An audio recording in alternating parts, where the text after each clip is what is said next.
Hello, I'm Doug, and welcome to the Krewe of Japan Podcast, a weekly podcast where we take you on audio journeys through Japanese culture. This time on Krewe of Japan Podcast. Welcome back to our podcast.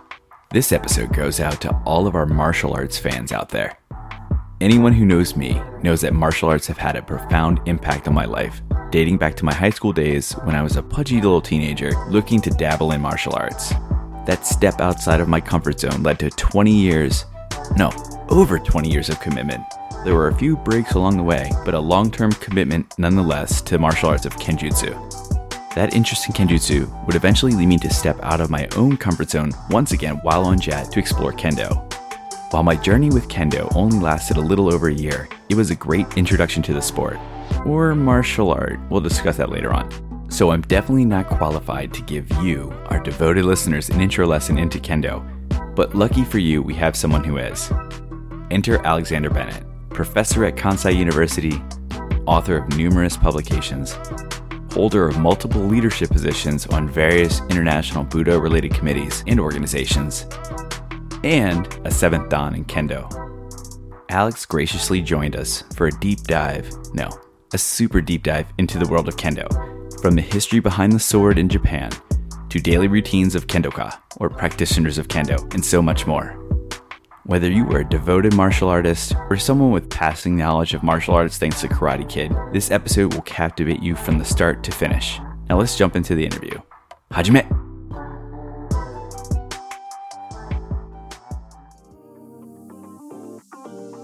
All right, we have a special guest, Alexander Bennett, or Alex Bennett. I know him because I'm a huge fan of Japanese literature. So, Alex, thank you for coming on. I've been reading a bunch of your books, whether they were translations or you wrote them. So, I'm a big fan of your literature.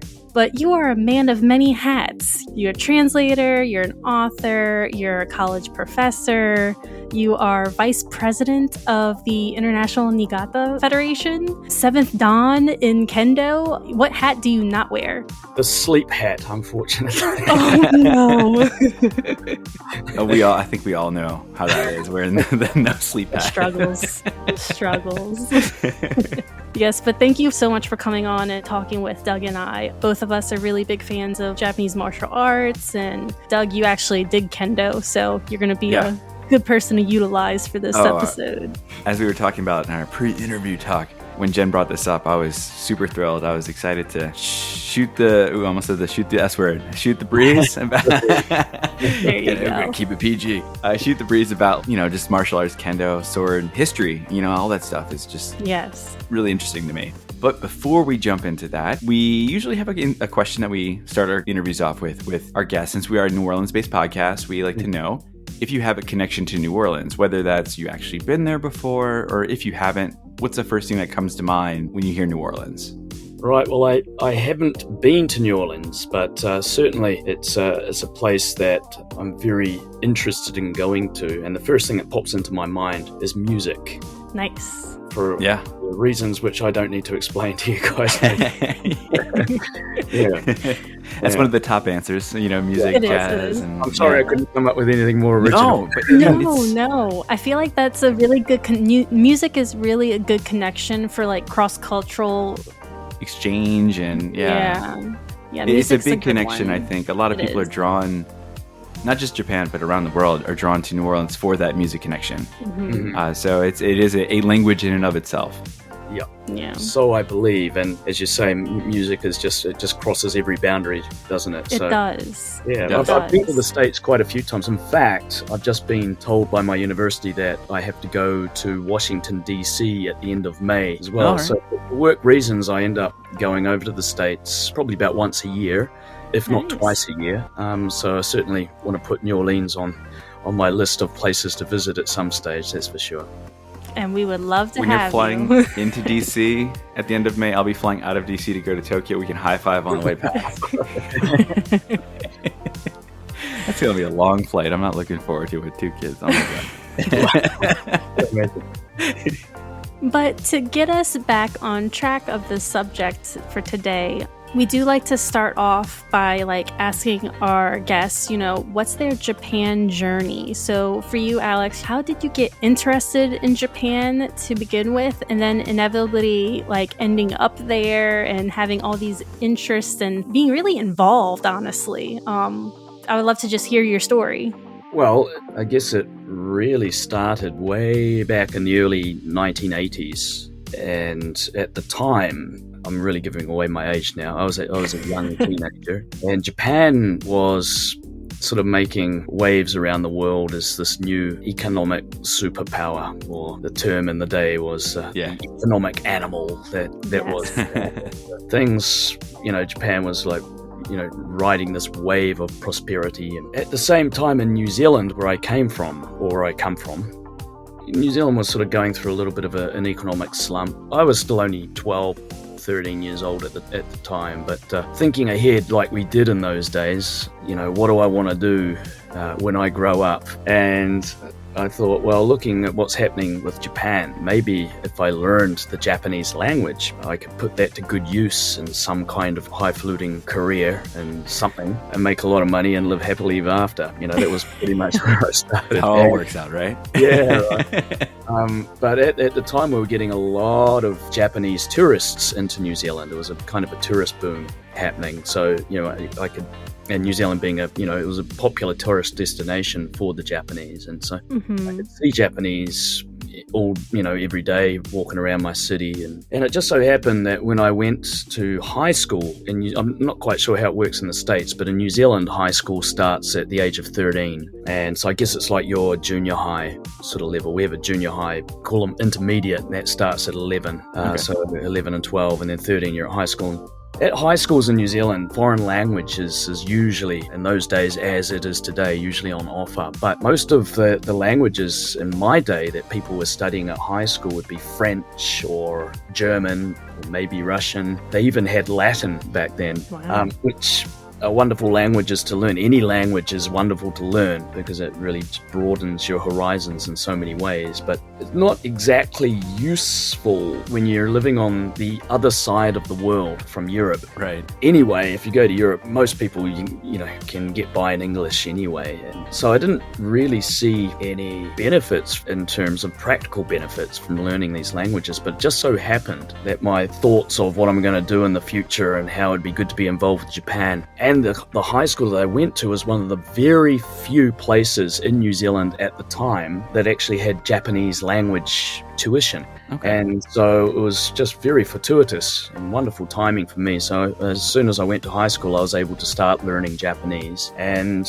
because I was pretty motivated for that subject in particular, I got fairly good at it. Well, good as in New Zealand high school level good at it.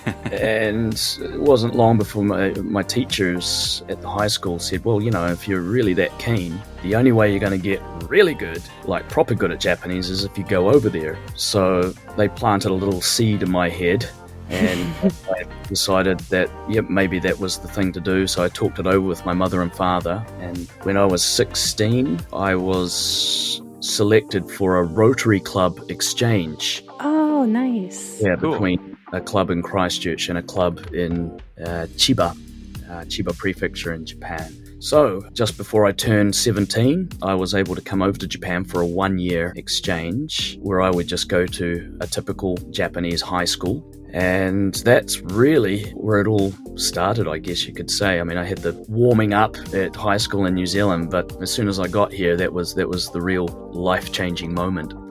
So the Rotary Club Exchange, when I was teaching on the JET program, my apartment was right next to a high school in our town.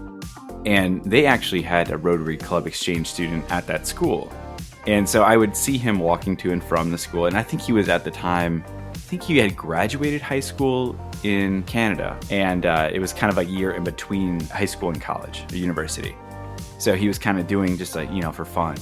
When you were on the Rotary program for that exchange, did you actually take part in classes, or were you more just kind of there, just experiencing and there more so for the social aspect and the extracurriculars and everything like that? I was basically the second exchange student that had ever been to my school. And when I was there, I was the only one. And I think it was a school of about 3,000 students, and I was the only sort of foreigner there. And I was basically chucked in the deep end. So I was sitting the same classes as my peers, not having a clue what was going on. I can imagine. Sure. I just sit there and, just reading books or trying to follow. I mean, I could help out in the English class. Of course. I'm sure you were enlisted in English club and all those activities, right? Well, no, actually, what happened was, in New Zealand as well, I'd always been a fairly avid sportsman. In particular, I was really into my soccer. Okay. Soccer was my thing. And when I went to Japan, I thought, okay, I'd really want to continue with my soccer. I've been doing it since I was a little kid. And my high school, I played for my high school team. And my high school got top 3 in New Zealand. So we're fairly competitive. And I wanted to continue with my soccer in Japan. And when I got to my high school, they all expected me to belong to some club as a part of the school experience. And so I thought, all right, we'll go and check out the soccer club. And to my horror, I discovered that they didn't actually have any grass in Japan. Get a little dirt field. At least grass that you're allowed to stand on and run on and play soccer on, It was like the school ground, Doug, as I'm sure you can... The Kote, right? It's like the Gobi Desert, and it's just gravel. And it's like, how the hell are they playing soccer on that? You do a sliding tackle and you shave half your leg off, and it's like, I had to think about it. And my host mother, I had 5 host families in the during the year that I was there. But my first host mother, she said, "Well, you're in Japan. You're here for a year. Why don't you do something Japanese, like a Japanese sport of some sort?" And I thought, well, that makes perfect sense. And in those days, there was a movie called The Karate Kid, which has become very popular again recently thanks to Cobra Kai. Yeah. The Karate Kid was big, and if there was a karate club at my high school, I would have been in like Flynn. I would have loved to have done karate. But karate is actually comparatively speaking, a bit of a minor martial art, funnily enough, in Japan. It's not the case outside of Japan, of course. But so my high school didn't have a karate club. It had a judo club and a kendo club. And so it's like, well, traditional Japanese martial art, it's one or the other. The judo club, it was a very small club. There was only about 6 members, and it was kind of gloomy. But next door to the judo club was the kendo club, and there was about 30 members, and they were just going crazy. It was just full of energy, screaming and yelling and attacking each other with incredible vigor. And it sort of shocked me because it sort of looked really violent and it looked like it hurt. I had no idea what the hell they were doing except whacking each other with bamboo sticks. But there was something intriguing about it at the same time. So I thought, okay, well, I'll give it a go. And there's no such thing as giving it a go at a Japanese high school. As soon as I stepped foot in the dojo and picked up a bamboo sword and was taught very basic movements that all beginners get started with, it was assumed that I had become a fully fledged member of the club, which I believe in my head, but everybody else seemed to think that. The thing is with Japanese clubs, which is very different to New Zealand, and this was my first real big culture shock, I guess you could say, is that the clubs, if it's soccer or baseball or kendo, they practice 7 days a week. There's no days off. It's just full on, and it's really hard. And so I stuck at it for a week. And then thought, this is not for me. I was getting blisters all over, my feet and my hands, and I was hurting in places that I didn't even know I had muscles, and it just all seemed so difficult, and I really couldn't work out what I was supposed to be doing. And so I went to the teacher and I said, thank you, Sano Sensei was his name, but yeah, I don't think it's for me. So I'd like to quit. And he said, no, you can't. You're not allowed. Have you ever heard of Hotel California? Okay, so there ain't no checking out, sunshine. So I was sort of, press ganged into it in a way. But what happened as a result of that, although I wasn't keen on Kendo, it was actually my peers in the Kendo club. They really looked after me and helped me out a lot. And I got sort of, even in the space of a week, I got quite close to them in a strange sort of way, because they would help me find my way home by bicycle, and they were told by the sensei to look after the foreigner and make sure he doesn't get into trouble. And so they sort of really helped me out a lot, and so I became quite close to them. And it was really because of my friends in the Kendo club that I stuck at it. But then after about 6 months, and it really took that long, when I started to work out what Kendo is all about, and my language was improving. Not that I could tell at the time, but I was taking in more than I realized, and I was putting the pieces together and working it out.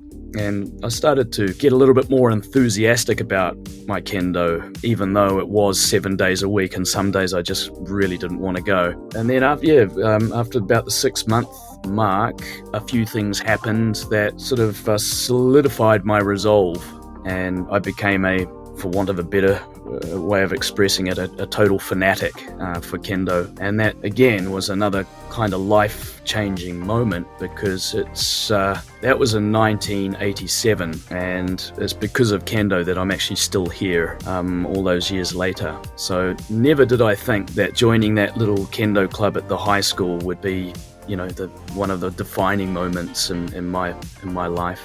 It wasn't so much choosing Japanese language in high school. It was the Kendo. Yeah. You thought, this is the way I'm changing my future with studying Japanese. I mean, technically, it did kind of send you on that path, but... it was the gateway, but not like the full-blown way that you went. But that's an awesome story. Yeah, I love that.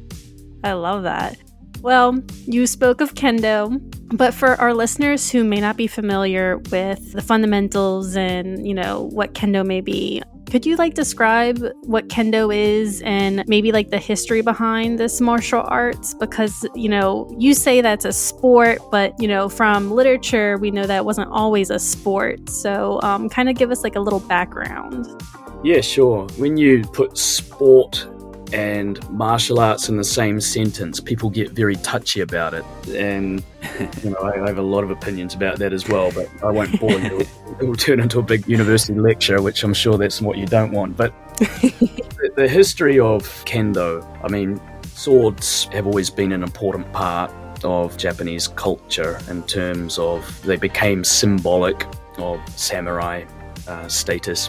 Even before that, swords were kind of magical, special objects to the Japanese since they were first introduced into Japan from China in the 5th or 6th centuries, or even perhaps a little bit before then. And it was after that the sword developed into a sort of a unique Japanese version, a single-edged curved blade that everybody knows now and refers to as a katana. So swords have always been kind of symbolic of imperial legitimacy, for example, or samurai rule, and eventually even became referred to as the soul of the samurai, in that it represented the independent spirit of the holder. So naturally, sword techniques were something that evolved over time throughout the centuries. And in particular, if we look at the 14th, maybe 15th century, in what is referred to as the medieval age of Japanese history, we start to see the rise of schools, special schools that specialized in the martial arts. And they were precisely that, they were martial arts. Depending on the school, they might specialize in a different kind of weapon, but the sword was always central to these schools. These schools are referred to as ryuha in Japanese. In English, I translate them as a tradition of something or other. Mm-hmm. So you get various different schools, and they all have ryu attached as a suffix afterwards, like the Jikishin Kage Ryu, or the Ono Haito Ryu, or the Kashima Shinden Jikishin Kage is one that I do, Katori Shinto Ryu, etc., etc. There's many, eventually there turned out to be hundreds of these schools, but they really started back in around about the 14th century, are the really early ones. And each school was kind of different. They had their own sort of special secret techniques that were inspired by some divine teaching that sort of flowed down into the founder, and then that founder would become famous throughout the land for his prowess, and he would get followers that would want to absorb this divine knowledge and this incredible skill. And so learning swordsmanship sort of became attached to, if you excelled in it, it would provide some career openings for you as well. You might get some warlord, a daimyo, who would want you to come into his service so that you could teach his warriors the secrets of your school, and so on and so on. But traditional swordsmanship, which is usually referred to as, there are many words, but to keep it simple, Kenjutsu. Practicing it was usually a very dangerous situation. I wouldn't call it a pastime. It was a career path, but it could be dangerous. And, they would use live blades or wooden swords for practicing their techniques. And, accidents happen. Even in the course of training, you could be seriously injured or even die, let alone in the real standoffs and the duels that they engaged in to test themselves. And so it was a very precarious occupation, put it that way. As time went on, Japan went through its turbulent time known as the Warring States period, and eventually Japan was unified and became a peaceful nation once again.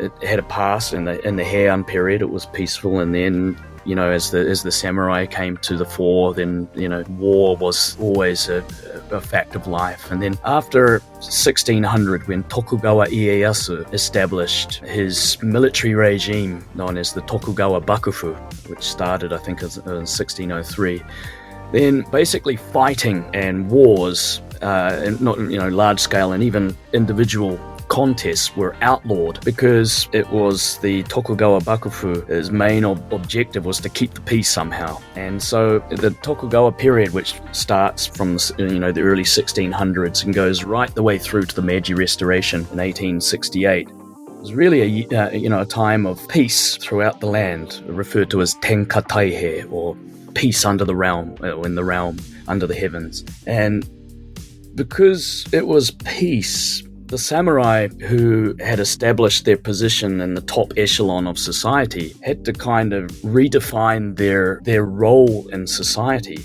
What's the point in having professional warriors in a time of peace? And with that, their martial arts also had to evolve. And the martial arts themselves, they kind of became very intellectual.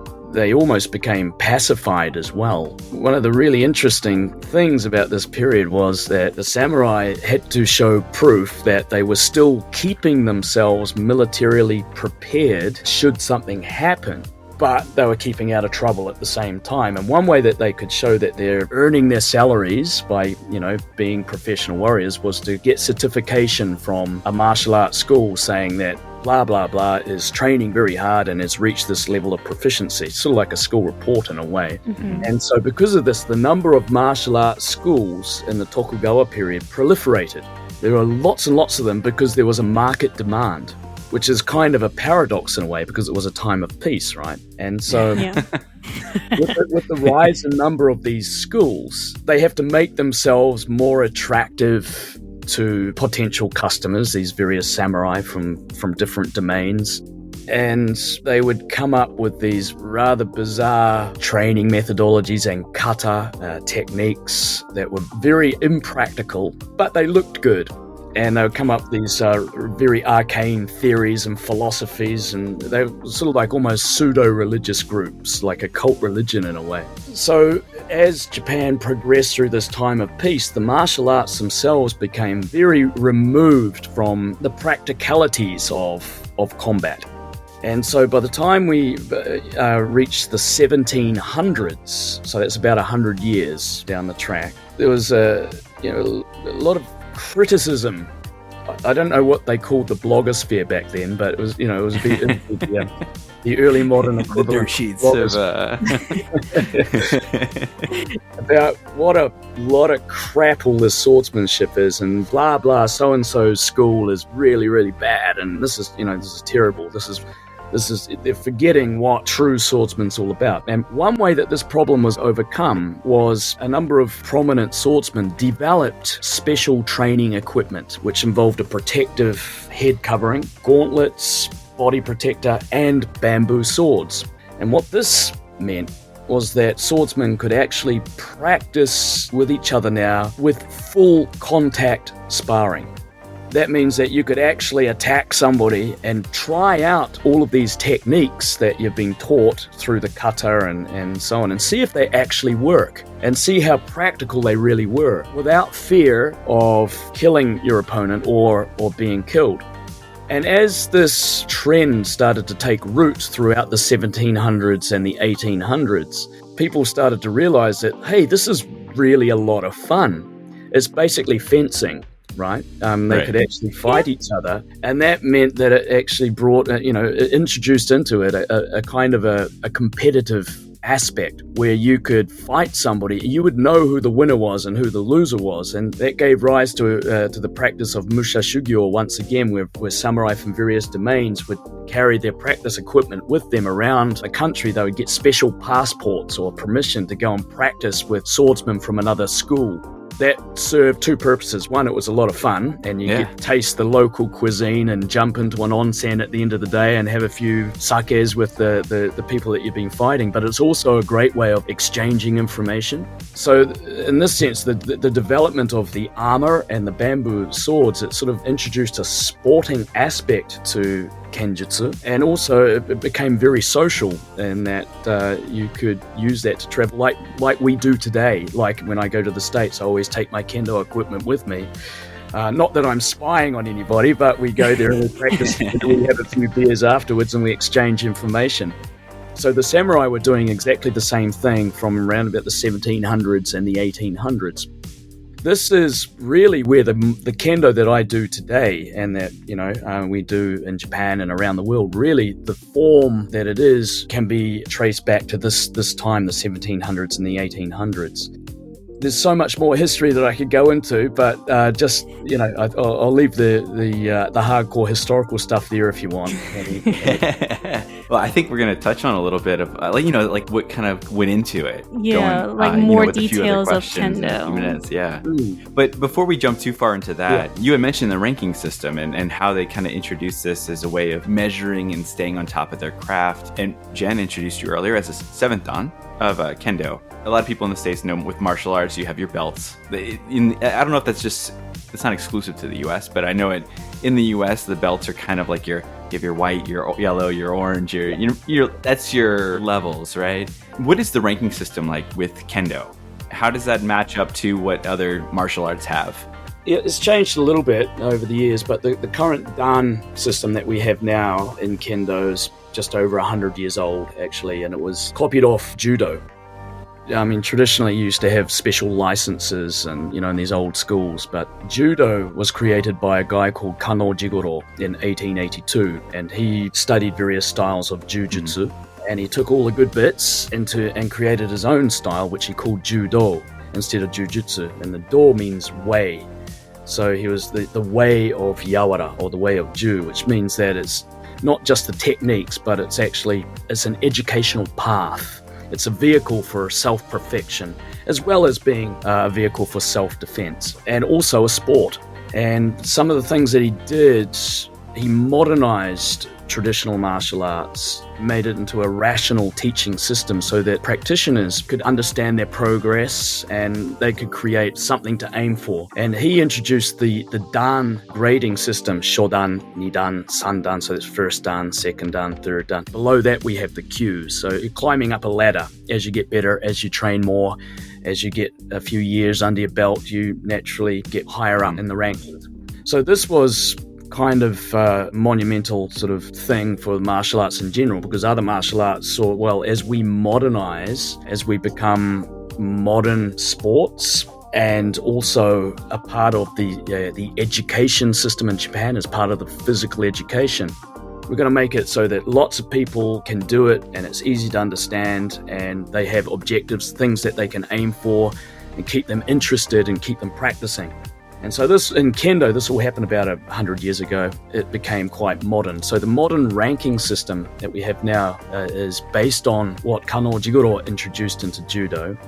Kano Jigoro actually originally got this off the traditional Japanese chess games of Go and Shogi, which had the ranking. Okay. Yeah. Okay. Yeah. But at the moment, as it stands at the moment in Kendo, we go up, the highest rank is 8th Dan, or Hachidan. And in order to reach that grade, you have to have held 7th Dan for 10 years at least, a minimum 10 years. And then you are allowed to go and sit the examination for Hachidan. And the pass rate for the Hachidan examination is, it depends on the year, but around about 0.3%. Wow. Okay. So It's 0.3. Yeah, That's incredibly. yeah. On a good day, it might get up to 0.5%. You know. All right. So I actually have the seventh Dan, and at the moment, my focus is the Hachidan examination, and that's what gets me out of bed in the morning every day and into the dojo to train. If you don't mind me asking, how long have you had 7th Dan designation for? I have had 7th Dan for 13 years now. Okay. Yeah. So you could you could theoretically take the examination whenever you feel that you're at that level. You're ready. That's right. Yeah, like when you feel prepared. Yeah. It's held 2 times a year. So I've been going and learning as I go about how deficient I truly am. So it's a very humbling experience. And what it does is it provides, again, it gives you motivation, gives you the impetus to really keep studying. I'm 53 years old now, and I'm training just as hard, if not harder and more than what I was when I was in my early 20s and 30s.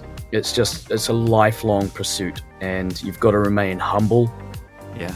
You've got to remain open-minded. You've got to use your brain. You've got to use your body, and you've got to put everything that you have, your heart, your soul, and everything goes into this pursuit. So I mean, for me now, I can never leave Japan. But the big difference between Kendo and other martial arts, I mean, other martial arts, they have the same Dan system, but I think Kendo is recognized as being, the Hachidan and Kendo being probably the most difficult exam out of any of them. Other martial arts go up to 10th Dan, for example, and that, when you get to that level, it's kind of an honorary sort of thing. But Kendo 8th Dan is like, you've got to be at the top of your game and at the top of everybody else. Yeah. We don't have belts in Kendo.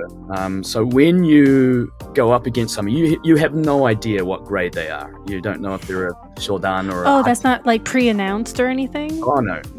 Oh. As soon as you stand up against them, you know that they're either really, really good or they're not so good. It's just as soon as you face off, that person's aura, the way they move, all of the non-verbal cues, they're key. You can feel it all. Yeah. And you stand there with your shinai against their shinai, tip to tip, just having a kind of a conversation with the bamboo, just to see, where they're tense, where they're relaxed, and where they're confident, where they're not so confident, and how they're going to react to certain things. So it's like having a conversation, and then eventually it'll look like a lightning burst in a cloud out of nowhere. Bang! Something happens. And somebody watching it, they have absolutely no idea what just happened. But for the two people involved, it's like, it's a defining moment. Whether you had your ass kicked or not.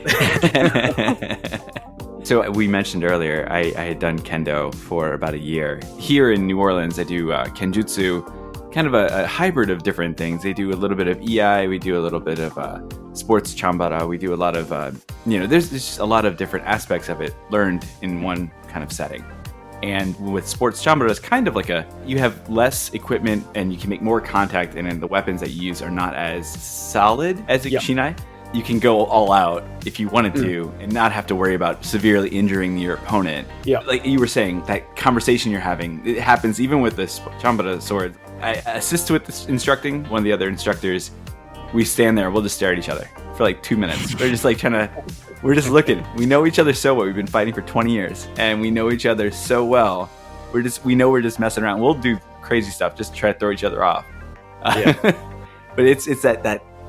Yeah, I can't explain it. But Alex as soon explained it. Alex, you even said, like, not only do you have to, like, physically be, like, you know, in the moment, but, like, mentally, too. It's a mental game. Mm-hmm. Oh, absolutely. I mean, one way of explaining Kendo is it's very much like moving Zen, okay? Because more than the physical side, it's the mental side that's really important. To give you an example, I'm 53. As I said before, you know, I'm still very physically active and still fairly athletic. I should stop drinking so much beer, but, you know, in spite of that. Both.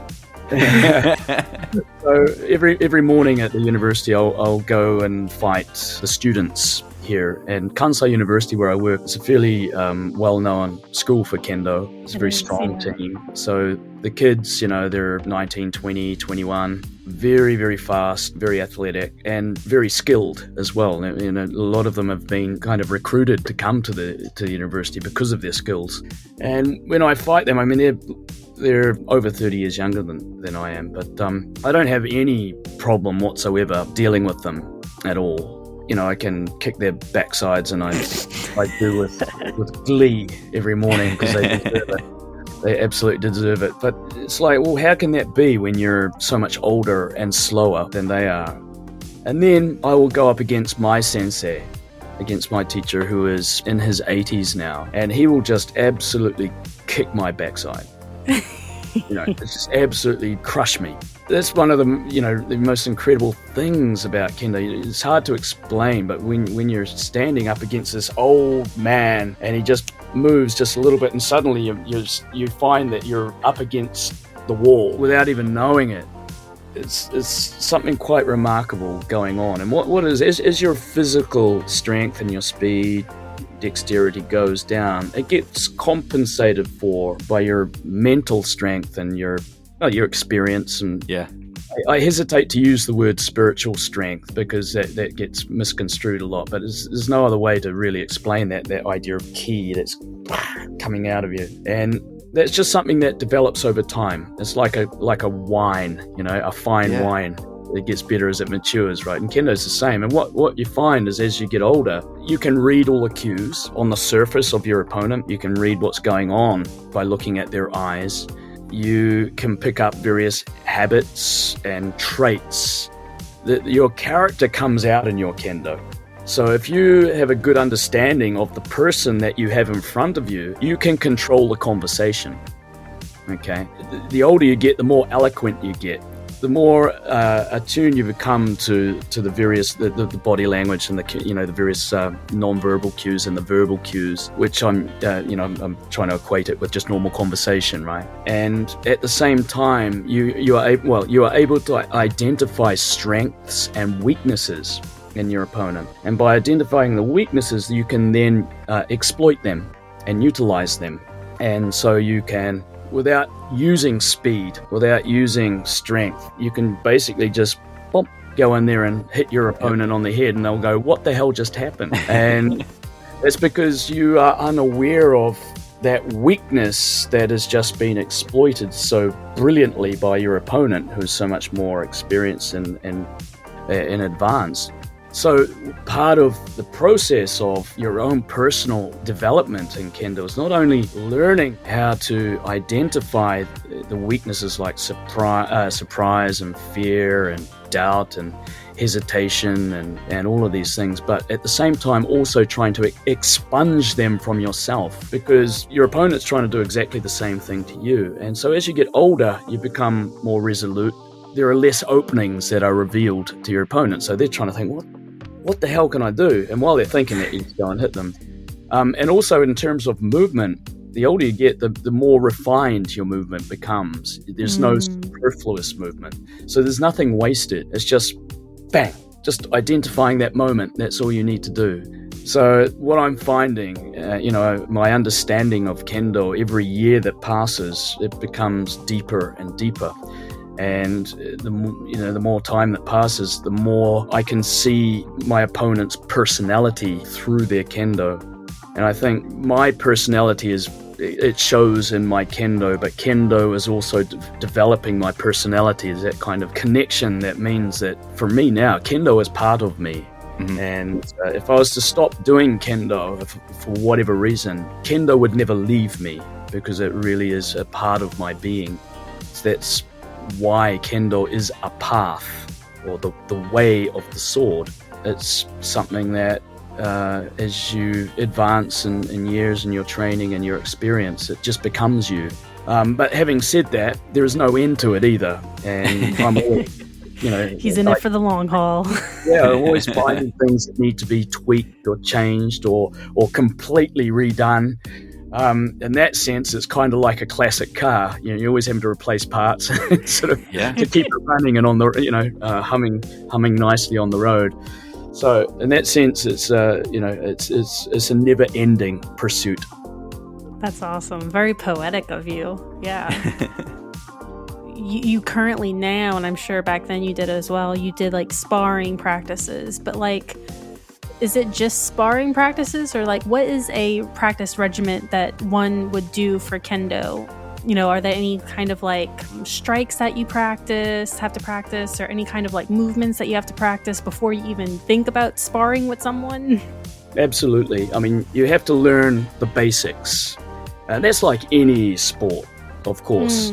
And the basics in martial arts are referred to as kihon, or the fundamentals. And what's interesting about the basics is as you get older and better and more skilled at doing all these fancy techniques and stuff, you always go back to the basics. Your basics is your bread and butter. And so you'll learn how to use the sword and your body and your mind as one consolidated entity. It all has to come together. And in Kendo terms, we call that ki, ken, tai, ichi. So ki is your energy, your spirit. Ken is your sword. Tai is your body. And ichi means together. So everything must be together. And in order to do that, you have to do kihon ad nauseam. Okay, like over and over and over, and that means the footwork and the basic strikes. In Kendo, there are only 4 targets. There's a target to the head, which is called men, to the wrist, which is called kote, to the body or torso, it's called do, and a thrust to the throat, which is called, we say, tsuki. And there's only 4 techniques, but there's lots of variations of these techniques. But we practice doing the main techniques just as they are off the mark, just man, over and over, 1,000 times. And then we'll do variations of them. And then we'll do other exercises which are not so much to develop the ki, ken, tai, ichi, or the use of your hands and to relax and so on, but to build your spirit and to toughen you up and make you more resilient. Things like kagari geiko, for example. It's just like literally translated attack practice, where you just let go and you just attack everything that you can for as long as you can, as loudly as you can, as vigorously as you can. And then when you completely run, can you imagine doing a 100-meter sprint? No. Screaming all the way as you do it. Oh my gosh. Yeah. You know if there's Kendo practice going on somewhere near you. Oh yeah, you will sure. hear it. It's very loud. You will hear it. You could be halfway across the street. You'll still hear it. That screaming, the ki, it's everything. Crazy, the stamina you would need for that. You do. And then just when you think, oh, finally finished, the person that you're training with says, no, not enough sunshine, you have to do more. And it's like, you have to pick yourself up from the floor somehow, and you just, in the end, you just get in the zone. People talk about runner's high, but there's definitely a Kendo high out there as well. Yeah. But it's hard. So the training, sometimes it's tedious because it's rote body memorizer. You have to remember the stuff with your body. You have to be able to make it second nature. Sometimes it's very technical. You really have to use your brain and work out how a technique can be applied. And then it works on one person, but it doesn't work on another person for some reason. You have to be able to analyze that and work it out. And other times it's just like right, this is just hardcore boot camp, throw everything out the window and jump into it and see what happens kind of training as well. So there's many different aspects of it. But like I said, it doesn't matter how far you go and how good you get, you always come back to the basics. Yeah. And I remember when I was doing that one year I did it, and it's funny because I think one of the biggest reasons is that my landlord was the Kendo teacher at the elementary school I taught at. So I saw them doing Kendo. I was really interested when I first got on Jet, and I told him, and he was like, "Oh, well, come join us." And it was just me beating up on my students that were like, you know, elementary school, like Sannensei, Yonensei, like 4th, 5th grade students. And I didn't have anyone at kind of like the same height or the same level. I felt bad with like hitting my own students. And none of them were bad kids. So it was like, oh, well, you're actually a good student. I don't want to mess with you. But no, that was one of the hard part. But it was that whole repetition. Like it was 2 hours. You have your strikes, you practice your strikes. Then you do like I forget what it's called, when you kind of jump back and forth. Hayasubiri. Yeah. You know, and then you rotate and you fight and spar and all that stuff. But it was, I really missed the aspect of sparring more, I don't want to say aggressively, but I was holding back because I was fighting like children. And that was part of the reason why I did only do it for about a year. Yeah. To their disappointment, they were all mad with it. Well, that's the thing. I mean, sparring, to get back to your question, Jennifer, sparring comes right at the end. Yeah. And so you really have to learn all of this stuff before you can do sparring properly, so that you learn when you can go all out or when you need to hold back a little bit. Like, for example, when you're training with kids and stuff, you need to have that control. So sparring is the fun bit. Actually, it can also be really hard, but it's the bit that, it's kind of like the icing on the cake, really. But before you get to that level, you've got to do all the fundamental stuff first, do it well. Yeah, and so we talked about sparring and wanted to get a basic idea of what those rules are, the protocols for a match. Like, how does the match start? What are the basic rules? How do you win? Is it 1 point sparring? Is it 3 point sparring? What does a match look like? Well, a match can vary depending on the circumstances, but generally speaking, well, there are team matches and there are individual matches. Let's just talk about just the basic individual match. Two people will bow to each other, they'll walk out, and they'll unsheath their swords and they'll go down into the Sonkyo position. The referee, there are 3 referees. The head referee will go, "HAJIME," start, and then they stand up and they start fencing each other. The typical match is called Sanbon Shobu, which means the first person to get 2 valid points is the winner. Or if one person gets 1 point and the other person gets no points by the time the time is up, which is usually about 5 minutes, then the person with 1 point is the winner. Or it can be a draw as well. It just depends on the circumstances. But in order to get the point, there's certain criteria that have to be met. And this is the hard bit about Kendo. This is really hard. First of all, when you make the strike, I mentioned before, ki, ken, tai, ichi. Okay, so your ki and your sword and your body have to be together. So it can't just be a matter of sticking your hands out and touching the targets. You have to have your whole body into the attack. Now, when you strike, we use the shinai. I don't have give me a second. Right. Show and tell. Okay, I've got a shinai in my office here. Nice. I guess this is a shinai. So when you strike the target, let's just say man. Okay, remember there's kote, there's also do, and there's also a thrust to the throat, but we'll just keep it with man for the explanation. Mm-hmm. You can see the length of the shinai here. This is the tip. It goes right up here, and this is the handle, so it's quite long, right? Yeah. It's almost like longer than your arm.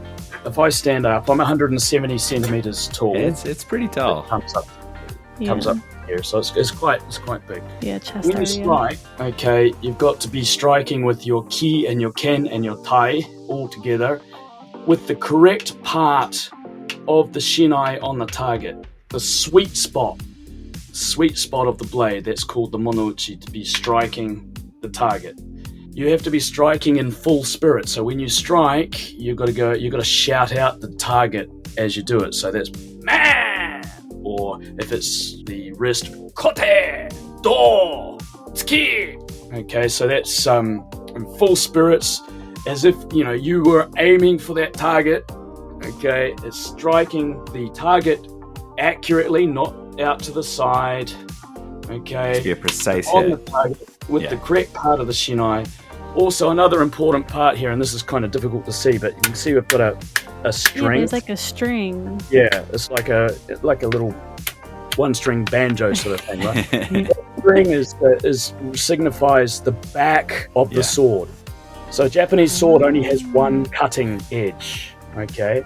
So in the back of the sword, you can't cut with that. So the shinai, even though it's kind of cylindrical, is the same. So if the string, if that is on the bottom, that means that you're not cutting with the blade, okay? So that's another condition that's got to be met. The blade has got to be on the right angle. If you strike like this, then it's not going to count. And then after you've made the strike, you have to follow through and turn around and face your opponent and be ready again in case it wasn't a good strike. And we call this zanshin, or lingering spirit. So striking the target's like 50%, but you've got to follow through and run back and then turn around ready to fight again. Okay, and you never let your guard down, ever. If you let your guard down, then your opponent's probably going to strike you, and then you'll end up losing. So you have to demonstrate through this zanshin that you are still very alert and you're ready for a counterattack or whatever should happen. So you can never lose focus. So if all of these criteria are met with that instantaneous bang that happens, and the three referees go, I like it. He had full spirit. He struck with good posture. His strike was accurate with the correct part of the blade. The blade angle was good. And he showed zanshin, or she showed zanshin afterwards, so we will give the point.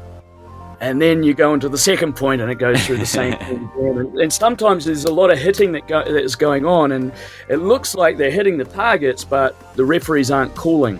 Yeah. And so the referees will always call it if it hits. Yeah, if it hits with these criteria. And if it doesn't, think of it like this. Americans, you'll know baseball, right? And so even though you're striking the ball, if you don't strike the ball properly, it's not going to be a home run, is it? You might get a hit. You might get get to first base if you're lucky. In Kendo, that might or might not be a point. If it's a home run, the flags will go up.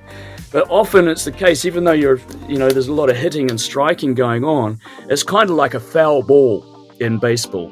So if you're not hitting the ball properly, it's going to fly off, even though it's making contact, right? So the easiest way to explain, even though they're hitting each other, they're not counting. Just think of it as a foul ball in baseball. In order to do the refereeing, you actually have to be a practitioner of Kendo as well. I think many sports, you can actually have umpires or referees that don't play that sport. Maybe they've studied just how to be a referee. They understand the rules and stuff. But in the case of Kendo, every referee in Kendo is somebody who is actually practicing Kendo to a high level, and they might have to think of 7th dan or 8th dan, because otherwise you can't read before, and you can't see what's happening during, and you don't know how to interpret it afterwards as well. So that's one of the big differences perhaps with other sports. Kendo, the people who are adjudicating it are definitely high-level practitioners in their own right. Yeah, and I think that was the hardest part for me when it came to sparring, because when I did sports chambara as like the sparring aspect of what I do. That, if you get a clean hit, you don't have to necessarily have a ki-ai, or you don't have to necessarily follow through. If it's a clean hit, that's going to be a point. Where I think that was my struggle when it came to Kendo. It was my adjusting from chambara to the Kendo aspect of all of that all together, following through and then turning around and, making sure all of it was happening. Because there were so many times when I got a clean hit. I knew it was a hit. Never got the point. I'm like, what's wrong? Like, I was getting so frustrated. I was like, what's going on here? And I didn't understand the Japanese explanation that was coming at me either. So I was like, why? No, that's one of the hard things. But I think that zanshin, for example, that follow through and how you hold yourself afterwards is one of the most important, not only in terms of it's one of the criteria for getting the point, but I think philosophically speaking, that's one of the most valuable lessons that you can learn in Kendo is always having zanshin after whatever you do. You're going to avoid screwing up a lot more. Like a simple example is I love to climb mountains as well, and it's common knowledge that most accidents that happen in the mountains are not on the way up, but on the way down. Yeah. And it's like, the reason is you get up to the top and go, yeah, made it, this is cool. And then you sort of lose focus a little bit when you're going down, because it's just a matter of getting back to the car park before it gets dark. And then you have an accident. Gravity kicks in. Yeah, where it should be the opposite. It's like getting up, of course, getting up to the top is really important, but afterwards you really got to tighten up your kabuto straps and prepare for even more danger on the way down. Yeah. That kind of attitude or mentality is something that's very much, it's difficult to understand, but after many years it sort of becomes a part of you. I find that even when I'm driving, it's thanks to, my sense of zanshin that's got me out of all sorts of trouble in the past. And just sometimes I'll leave my wallet or my phone somewhere, like in the back of a taxi, and then I'll kick myself for not having zanshin because I forgot important things somewhere because I was thinking about something else, so it sort of it provides a paradigm for many things in your daily life, not just in your practice in the dojo or in your competitive match or anything like that. This is where the whole purpose of Kendo is how do you apply the lessons that you learn into the other things that you do, in your work or your study or whatever. That's one of the really fascinating aspects of Japanese Budo is like the lessons are so transferable. Yeah. That's so awesome. Well, I, for one, learned so much. I had someone come into my university to just teach like Kendo for like one day as like a little try or whatever. And like, obviously I didn't get anything out of that because one day is not going to do anything for me. But man, this was so educational. I loved every minute of this conversation. This was probably one of my favorite episodes of the season. I have a feeling. I learned so much, and I know Doug, even though, you already have done Kendo, I'm sure you've had fun talking about this. I'm chomping at the bit. I wish I had more time to ask more questions and pick your brain on stuff, because I had a lot more technical stuff I want to touch on. But like I said, because we ended it here, doesn't mean necessarily that we can't do another episode in the future on martial arts. So if we do, we'll have to reach out and... Be happy to catch up again. Yeah, we would love that. Well, before we officially wrap up, I want to give you the opportunity to promote anything that you want to promote, whether that's any of your books that you'd like anyone to like really read to get the sense of the do, the way, or whatever else you have going on. I know you're really, like you said, you're in with Kendo, and I think there's a YouTube channel, right, that people can kind of watch some Kendo matches and kind of really get a feel for it. Yeah, there's lots of stuff going on at the moment, and now we're getting out of the COVID hangover stage, trying to get everything back up and running, and training's going full blast again. But maybe if your listeners are interested, just at the moment we're just creating a homepage which is featuring all the books that I'm involved with, either translating or writing or editing or colleagues have written, and we're sort of building the site at the moment. If you're interested in checking it out, it's called Budo Books, that's one word, budobooks.jp. And if you want to check that out, and we've got basic information about martial arts on there, and we're building a big library of books that may be of interest to your listeners. Fantastic. We'll make sure we link that in our show notes. Read them. That's awesome. And well, if you're ever going to be in New Orleans and you bring your Kendo stuff, I'll have to pull mine out of the attic. And, he would tear you up, Doug. I know. I have no doubt about it. No doubt about it. Yeah. It'd be fun. And then we'll get a couple beers after. Right, exactly. And I got the dojo we could practice in. I'll show you. I'll take you there. So. Awesome. I look forward to that. Seriously, that'd be great. Yeah, for sure. Yes, well, thank you so much for coming on and helping us and our listeners understand Kendo just a little bit better. I'm really looking forward to this episode. I think they're going to get a lot out of it. Oh, awesome. Well, thank you for asking me. It was a great pleasure. Yeah, thanks. And that's it for this week's episode. Thank you so much for tuning in to the Krewe of Japan podcast. And a very special thank you to Alexander Bennett for joining us today to discuss the world of Kendo. I don't know about you, but this episode was pretty motivational for me. So many things that Alex shared with us today resonated deeply within me in so many different ways. Some of the things he said I have heard throughout my martial arts journey, day after day after day. And even to this day, I still hear it at Shogun Martial Arts Dojo here in Metairie every week. It may not be Kendo that we're practicing.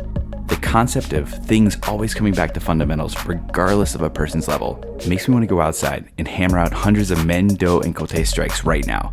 Except it's like 100 degrees at 9 p.m. at night when I'm recording this, so I'm not going to do that. If you're interested in learning more about martial arts from Alexander Bennett, well, we got you covered. Check out one of his many books on Kendo and other martial arts. We'll have some of them linked out in the show notes. Also, if you are in the New Orleans area and are interested in learning about sword-based martial arts like Kendo or Kenjutsu, you have options. Shogun Martial Arts for Kenjutsu here in Metairie, where I practice and help instruct, as well as the New Orleans Kendo Club. I'll link out both of them in the show notes. Have you ever practiced a martial art? What did Alex say that resonated with you? Share with us on Instagram, Facebook, Twitter, still Twitter to me, TikTok, YouTube, wherever else we are, at Krewe of Japan Podcast. That's KREWEOFJAPAN Just type that in wherever you go. You'll find us.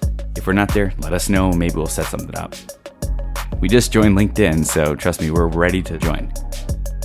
While you're there, give us a follow, like, retweet, repost, share, whatever floats your boat. Let us know how you're enjoying the podcast. Or perhaps you prefer to provide your feedback in a more private setting. Send us an email at kreweofjapanpodcast@gmail.com. One more time, KREWEOFJAPANPODCAST@gmail.com. Speaking of feedback, if you're enjoying what you're listening to right now, please feel free to leave us a 5-star review or rating on your favorite podcast streaming app. Only takes a second. Every one of those 5-star ratings and reviews helps others interested in Japan and this kind of content find the podcast. And I'm 100% sincere when I say that any and all support is incredibly appreciated. But that's it for today. Until next time.